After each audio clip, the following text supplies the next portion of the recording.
We are in Acts chapter 3. We are at the gate called Beautiful. It is where the lame man was laid daily. And as Peter and John are going up to the temple, they meet this man. He requests alms of them, but they don't have any silver and gold to give him. They have left their nets. They've left their business. They are now full-time in the work of the Lord. They are dependent upon support wherever they can get that support and find that support. And so they don't have any excess. One occasion when Peter volunteered Jesus to pay a tax, Jesus sent Peter out to go and catch a fish. And in the mouth of that fish was the money needed to be able to pay that tax, because they did not possess that money. It had to be procured in some other way. And that was the way that the Lord sought to or decided to pay that tax. And so that fish provided the money needed on that occasion. I've always been amazed of how our Lord could summon just the right fish, and He could send that right fish to the wreckage, wherever it was on the bottom of that sea, and that fish could put that coin in his mouth and then could get Peter's hook and could be caught, and that tax could be paid. Our Lord, of course, can work all things according to His will, and He did on that occasion. They do not have any silver or gold to give this lame man, but they do have something far better than that. They have physical health to give him. They can restore his ability to walk, and thereby restore his ability to earn his own living. Sometimes we may not fully appreciate. We may complain about our jobs, and we may complain about having to go to work, and that happens after we've had a couple of days off, and we've rested a little bit, and we've gotten lazy again, and yet we've got to go back to work, and maybe we complain about having to do that. But we ought to realize what a great blessing it is to have the health and the ability to be able to work.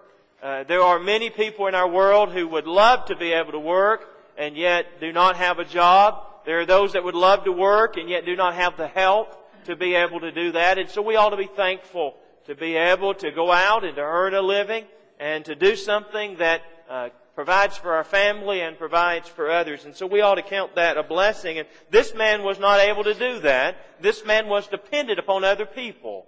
And it's hard to be dependent upon other people. There are times perhaps in life when we cannot help that. There are times when we're sick and someone has to care for us. There are times when we have to allow other people to do things for us. But most of us don't enjoy that. Most of us would rather life not be that way. We would rather be able to do that for ourselves. But this man was dependent upon others to put him daily at this gate. This was his only way of surviving, was by taking alms. And again, that would be a very hard thing to do. We need to keep that in mind. It's hard to ask somebody else for something.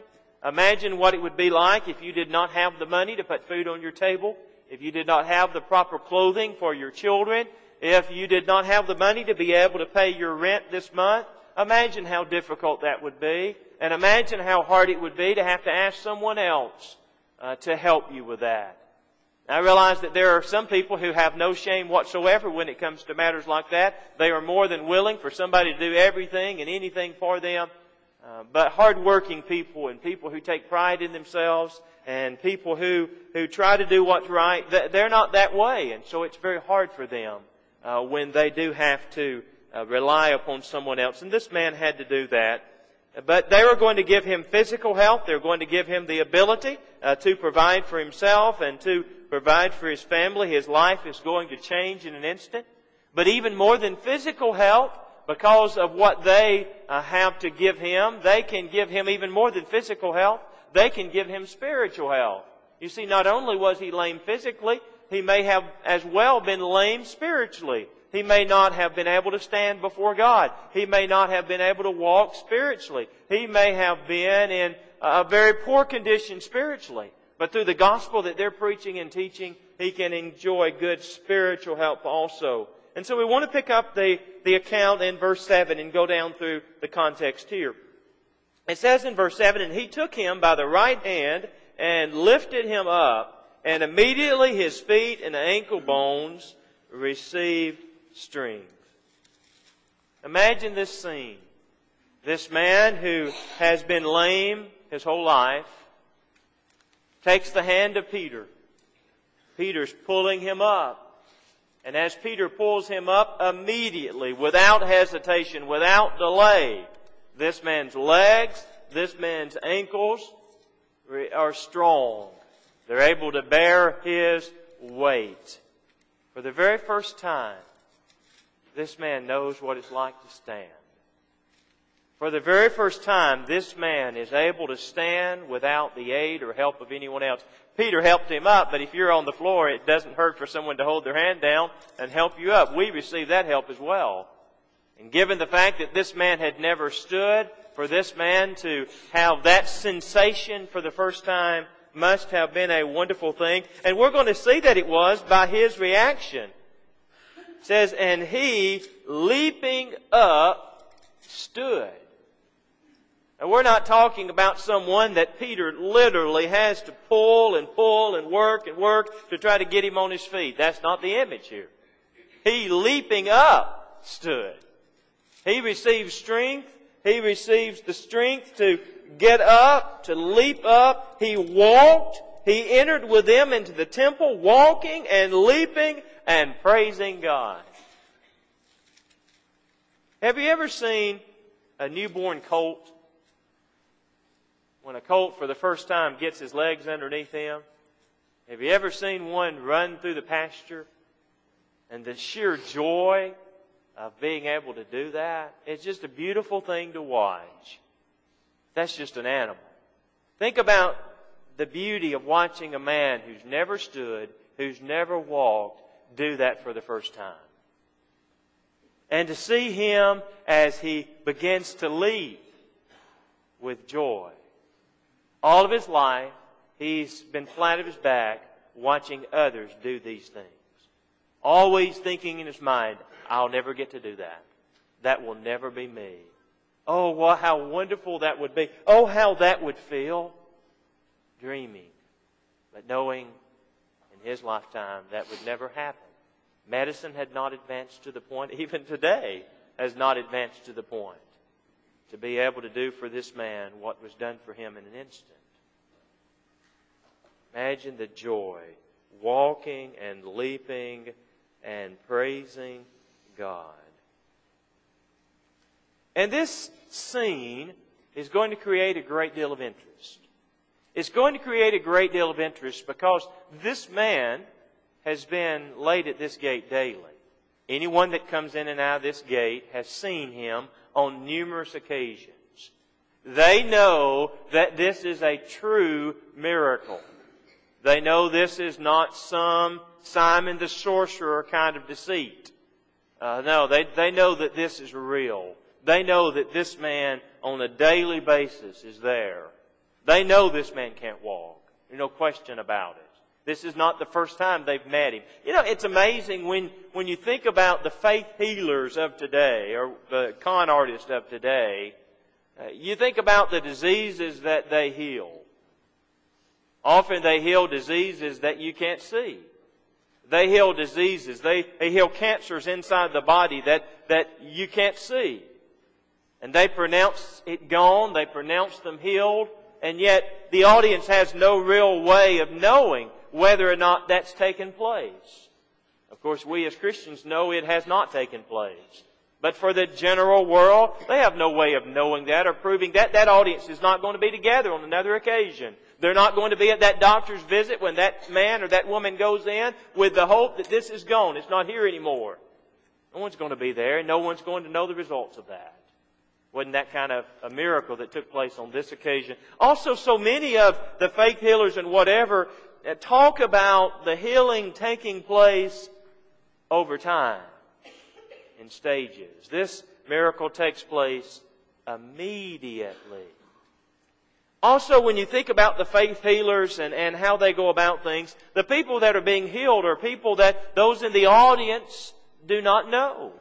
They don't know their background. They don't know really whether or not they've been confined to a wheelchair all of their lives, or whether or not they got into a wheelchair just before this event and have been rolled up on stage. They don't know whether or not they're really blind because they don't know them. They don't know their background. The background of this man was known. Everyone knew he was lame. This was not someone who showed up today. This is someone who had been there week after week, month after month, year after year. They knew what his condition was. They had seen people carry him again and again. They knew what his condition was. And so this miracle is going to make a great impression on them. Because it's immediate, without delay. Because it is on someone that they know what his condition is. They're not deceived. This is a miracle that is being done in broad daylight. They have the privilege of knowing about it. It says in verse 9, and all the people saw him walking and praising God. They saw him walking. They saw him praising God. He's drawing quite a crowd. And if you think about why miracles were done, according to Mark chapter 16, for the purpose of confirming the Word. But they also had the added benefit of drawing a crowd. And this man is drawing a crowd. I mean, if you were out in public and there's someone leaping around and shouting praises to God, do you not think it would get your attention? It would. You'd think, and then as you look closer and you realize, I know him. I know who that is. My dad worked for United Parcel Service, and so he wore a brown uniform. And it was interesting that many times when we were out doing things, people wouldn't know him if he wasn't in that uniform. They'd look at him and they'd think, I know you from somewhere, but I don't know where I know you from. Because he didn't have a... People do that with me sometimes as a preacher. Because they're used to seeing me in a suit. And if I'm not in a suit, they don't know who I am. I don't look the same. Well, this man, they must have thought about it. Who is this? I know him. Oh, I know who he is. That's the guy that is always in the gate when I come in, going back and forth to the temple. I've helped him before. What's he doing walking? What's he doing leaping? What's happened to him? I've never seen this before. It's drawing attention. They saw him walking, praising God. It says in verse 10, and they knew that it was he which sat for alms at the beautiful gate of the temple. They knew. Wasn't any question in their minds. Later on, in Acts chapter 4, the Pharisees, the leaders of the Jews, are going to say that a notable miracle has been done. There's a miracle that's been done that we can't deny. Everybody knows who this man is. Everyone knows what his condition is. We can't deny this. We can't pass this off as nothing. We're going to tell them not to preach or teach anymore in the name of Jesus. We're going to threaten Peter and John. We can't do anything about this miracle. It says, and they knew that it was he which sat for alms at the beautiful gate of the temple. And they were filled with wonder and amazement at that which had happened unto him. Verse 11, and as the lame man which was healed held Peter and John, all the people ran together into them in the porch that is called Solomon's, greatly wondering. Here's the lame man. He's holding Peter and John. Now, he's not holding Peter and John because he can't stand on his own. He's not holding Peter and John because he needs them to help him around. Why do you think he's holding them? If someone had just changed your life in an instant, don't you think it's natural to hold on to them? You've just given me my life back. You've given me something far greater than silver or gold. I asked for alms, you gave me this. He's holding on to them. And notice that he's leaping, he's walking, he's praising God. And this type of an attitude, this type of a spirit is contagious. All the people ran together unto them. You could just see how the crowd is growing and people are coming. They're coming to see this man who's been healed. They come into the porch that is called Solomon's, greatly wondering. I have the picture of the Old Testament of Solomon and his wisdom and the people coming to Solomon. Here they're coming to Peter and John to hear the wisdom that they have to give, the wisdom that God's given to them. It says in verse 12, and when Peter saw it, He answered unto the people, Ye men of Israel, why marvel ye at this? Or why look ye so earnestly on us, as though by our own power or holiness we had made this man to walk? Peter sees the opportunity to address this crowd on this occasion. Sometimes we miss opportunities. We miss that which is right in front of our eyes. Somebody will ask us a question, and it'll be a day later when we realize, that was a great opportunity to talk to them about this. That was a great opportunity to invite them to come to worship services with me. That was a great opportunity for me to ask them to sit down for a Bible study, and we missed it. Peter doesn't miss it. Peter sees these people coming together. He sees the amazement, the wonder in their eyes, and Peter's going to take advantage of that. He's going to capitalize on that. But he says to them, Ye men of Israel, why marvel ye at this? Why is this so amazing to you? Now, you will agree this is amazing, right? You will agree that it's natural, in many senses, to marvel at this. Peter's calling attention to the fact of what's been done. But if you think about it, this is not the first miracle that's ever been performed. They're living in the miraculous age, right? Jesus has healed all manner of diseases and problems. Jesus has healed other people that couldn't walk, right? You remember the man born of 4, let down through the roof? Well, Jesus has already done this. And so Peter says, why are you marveling at this? This is just the continuation of what Jesus did during His 3.5 years of ministry. You see, there's been ample evidence given to you. This is just the latest installment of that. But he says, as he continues, Or why look ye so earnestly on us, as though by our own power or holiness we had made this man to walk? Now later on, in Acts chapter 5, after Ananias and Sapphira are struck dead, no one's going to want to join themselves to the apostles. Here the apostles are seen as some great healers. But in Acts chapter 5, they're seen as great destroyers, killers. They struck Ananias and Sapphira dead. I don't want to be close to them. Now, everybody wants to be close to them. They just healed this man. Maybe they can help later on. But they see these apostles as the ones that are doing this. Now, this is a perfect occasion for Peter to draw attention to himself, isn't it? And some people would have done that. Some people would have enjoyed the fact that everyone was looking at them. Everyone was thinking of how great they were. If you think about Acts chapter 8, Simon the sorcerer would have eaten this up, right? This would have been great. Simon wanted to buy the gift for that very reason. Simon had used to getting all the attention focused on him, and Simon wanted to have the power to do these kinds of things so that people would look at him. But Peter and John are trying to make sure that people realize the power isn't their power. That there's nothing special or great or wonderful about them. You remember Cornelius falling down to worship and stand up. I myself also am a man. I'm just like you are, Peter says. I put my pants on one leg at a time just like you do. I have the same afflictions, the same problems, the same frailties that you do. I want you to know that.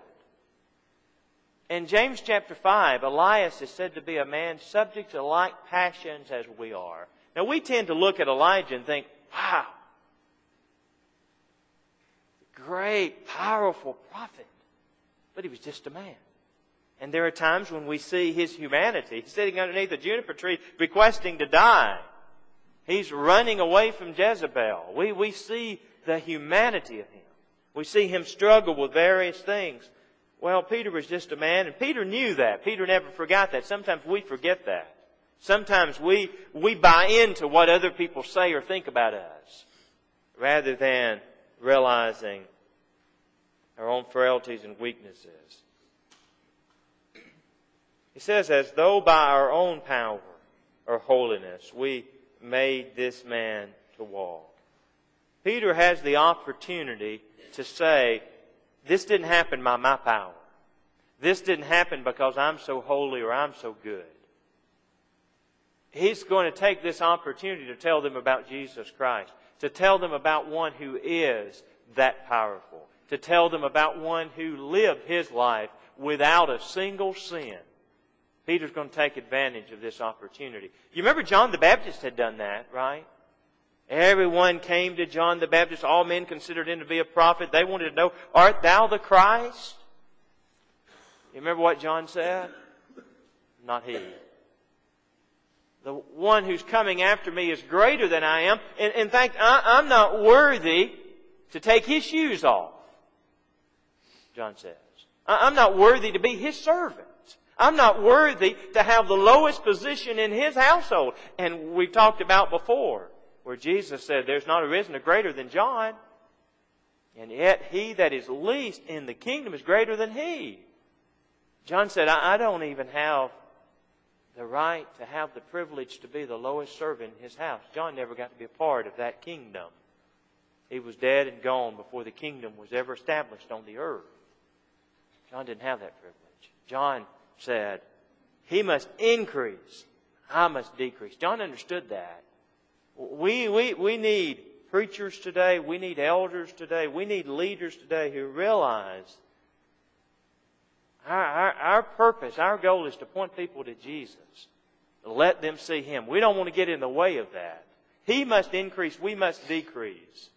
We must let people see Him and not us. We must let people know that He's the one that can save them. We can't do that. No, there's salvation in any other. Salvation is in Him. And we need to point people to Him. And Peter is going to do that. Later, others are going to do that, aren't they? You remember Paul and Barnabas?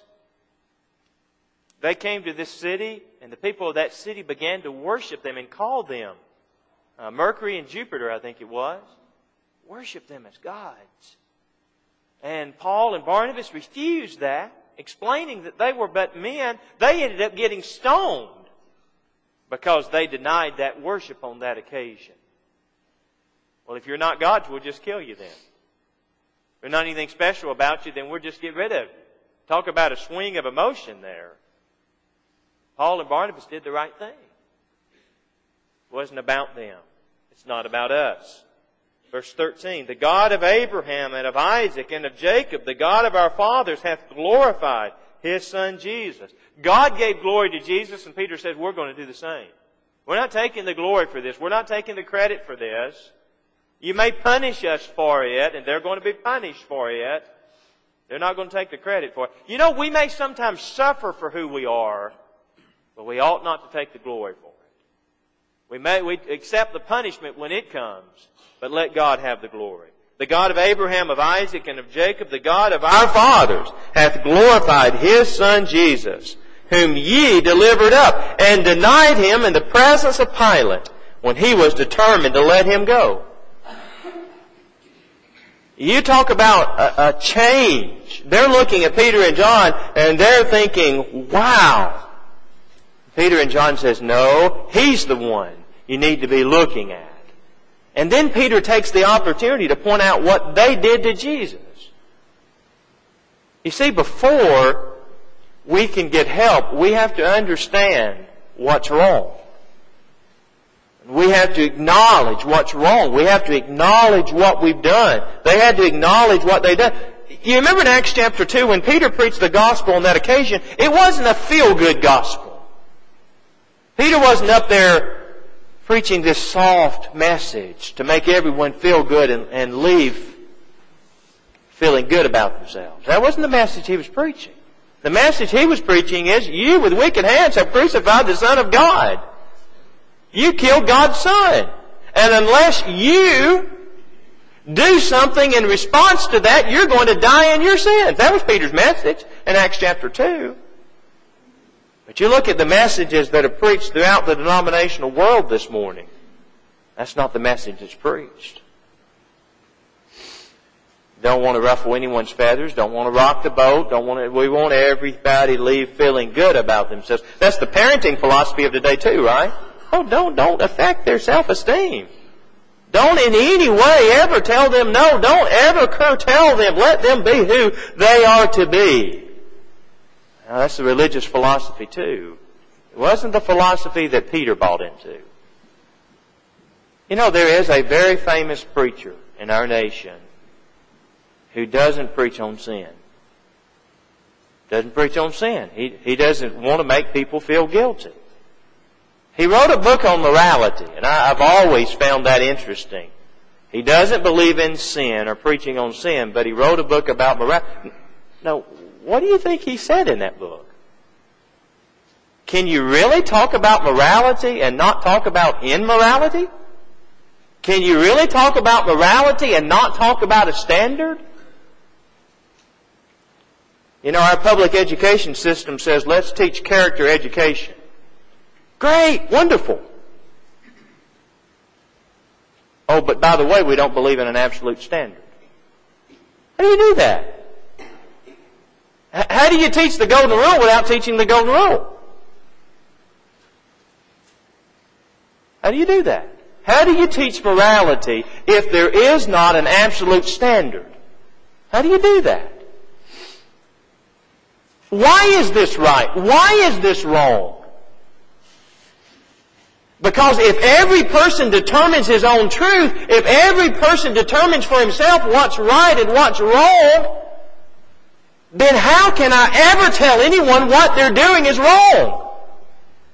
It's only wrong if they think it's wrong. If they don't think it's wrong, it's not wrong. If they are allowed to determine their own standard, then they determine their own truth. They determine their own right and their own wrong. Someone has said of our generation that they have their feet firmly planted in midair. And that's exactly right. There's no ground underneath that. There's no foundation to that. Jesus talked about the foolish man building his house upon the sand. If you look at the way that morality is being built in our country, it's being built on the sand. There's no absolute standard underneath it. And it won't hold. Because when a person gets in a situation to where there are consequences if I tell the truth, there are consequences if I do what's right, what do you think they're going to decide? They're going to decide, well, it's not wrong. It's okay. The situation warrants it. That's what they're going to decide. That's not what we preach. That's not what we teach. And it's not what Peter preached. It's not what he taught. And we're going to see in just a minute in this sermon that Peter is very compassionate. Telling the truth doesn't give us a right to be mean. It doesn't give us a right to be mean-spirited. But we have to preach the truth. We have to preach it in love. And Peter did both of those. Notice as we move through the context, he says, God glorified Jesus. What did they do with Jesus? They denied Him. We're going to see a contrast between what God did and what they did. God glorified Him. God praised Him as His Son. They rejected Him as God's Son, whom ye delivered up. God raised Him up from the dead. You delivered Him up to die. And denied Him in the press. Do you remember Mel Gibson and his movie about the crucifixion of Christ? You remember that he caught a great deal of flack over the fact that the blame seemed to be placed on the Jews for the death of Jesus. You remember hearing all that in the news? Let me tell you something. In Acts chapter 3 and Acts chapter 2, who does Peter say is responsible for his death? He was one of them, right? That was his heritage. That was his background. And Peter said, you did this. You delivered him up. He said Pilate wanted to let him go. That didn't get Pilate completely off the hook, but Pilate didn't get the ball rolling. They got the ball rolling. They got it started. They ultimately were the ones that pushed it through when Pilate said, no, he's innocent. I don't find any fault in this man. I don't see any reason to do this. Pilate did everything within his power to try to put them in a situation where they would let Jesus go. They were determined. They are responsible. You know, when we deal with sin in someone's life, they've got to take responsibility for it. And we've got to help them take responsibility for it. Sometimes, oh, it's okay, don't worry about it. That's kind of our response. And I understand on our part that we want to be forgiving and we want to be forbearing and we want to move on. But let's be honest about it. It is not okay, it is not all right until they acknowledge it and do what they have to do to make it right. Well, they're coming back to services, and so let's just not say anything. They acknowledge something. Let's just move on. No, that won't take care of it. This business of if I have done anything or I may have, let's get that out of our vocabulary as Christians. Either you did or you didn't. And if you did, say, I did it. I have sinned. Don't say if I have or I may have or somebody might. No. Say, I did it. And then move on. And then let us forgive and forbear and move on as well. But let's have the clear, honest acknowledgement. Here's what I did. Peter says, here's what you did. That's what they've got to acknowledge. Denied Him in the presence of Pilate. God glorified Him. You denied Him. When He was determined to let Him go. But ye denied the Holy One and the just, and desired a murderer to be given unto you. Now, Peter just keeps talking about it, doesn't he? He said, you wanted a murderer. In the very next verse, he says, and killed the Prince of Life. You chose a taker of life over a giver of life. You chose someone who took innocent life over someone who gave life to begin with. Jesus didn't take life. He gave it. But you took His life. That was your reaction to Him. You chose a murderer. Now Pilate had handpicked Barabbas because who would want Barabbas? Who would want someone like him released into society again? He was a notorious criminal, we're told. But they chose Him over Jesus, whom God hath raised from the dead, whereof we are all witnesses. Now, anytime you say something and you say, I'm a witness to that, you're putting yourself on the stand. You're putting yourself in a position where now questions can be asked of you and you're going to have to defend that. The apostles were more than willing to say, Jesus isn't in the grave anymore. Any questions? They were more than willing for someone to say, what about this? What about that? Peter opened himself up to that.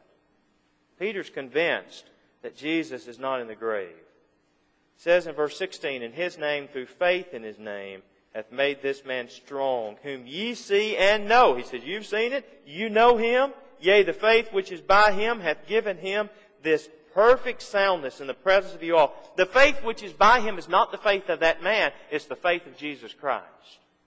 I have to understand that. It's the faith that comes through Jesus. It is the power through His name. That's not saying this man doesn't have faith. But it is saying that the faith was that which came by Jesus. That's what's given him this perfect soundness in the presence of them all. In verse 17, we'll end with this verse. Now, brethren, I wot that through ignorance you did it, as did your rulers. Now, Peter said, you did this. You killed Him. You demanded His death even when Pilate wouldn't let Him go. But Peter said, I know you did it through ignorance. He said, I know that you didn't know what you were doing. I know that you did not understand who He was. He said, I know your leaders didn't.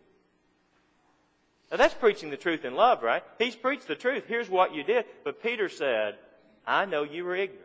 Now, Peter's not saying that they had a right to be ignorant or they had a reason to be ignorant. No, Jesus performed plenty of miracles. They should have known. The prophecies were given. They should have known. But He said you did it in ignorance. Now that Peter has preached this sermon, now that this man has been healed from this disease, Peter says, you can't be ignorant anymore. I've let you know who He is. I've let you know the kind of power He has. Now you've got to do something about that. You've got to get rid of this ignorance that's caused you to do the wrong thing, accept the truth, and do the right thing. We'll pick up, Lord willing, there next time.